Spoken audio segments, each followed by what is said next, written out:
Good day everyone, this is Group 2, and today, we are going to show you how to make ampalaya coffee. Kapeng ampalaya na masustansya, pag inom mo nito, tiyak ang katawan mo sisigla. Kaya ano pa, panoorin mo na. Naman ang mga ingredients na kailangan natin sa paggawa ng ampalaya coffee. Una, kailangan natin ng tuyong buto ng ampalaya. At pangalawa, kailangan natin ng Selecta fortified milk. Pangatlo, kailangan natin ng brown sugar. Kaya halika na, gawin na natin to. Ngayon, kailangan natin i-roast ang ampalaya seeds.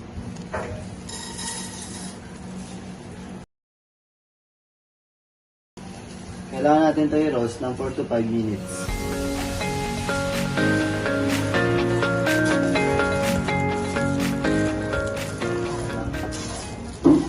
Ngayon, kapag nakuha na natin ang tamang aroma at kulay ng ampalaya seeds, kailangan natin itong patayin at palamigin.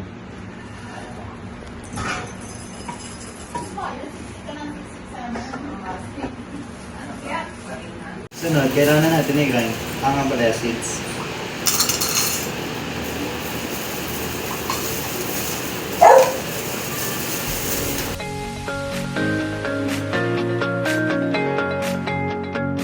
Yun guys, no? Ngayon naman ay pag-mix-mix na natin ang mga kailangan natin ingredients.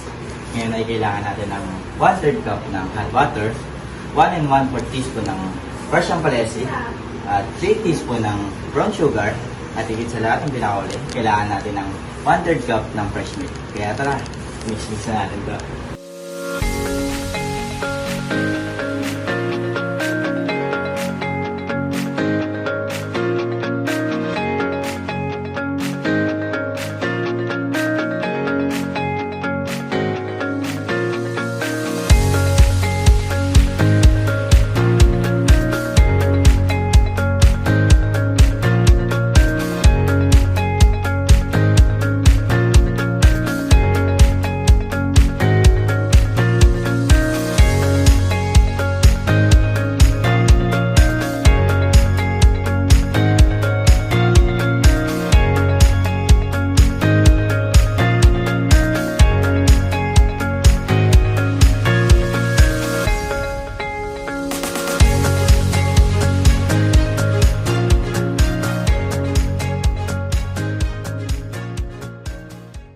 At dito na po nagtatapos ang aming munting vlog. At ito na po ang final product namin.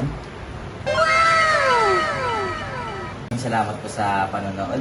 At huwag niyo po kakalimutan mag-like and share. And don't forget to click the notification bell para inform ka rin po sa panibago namin vlog.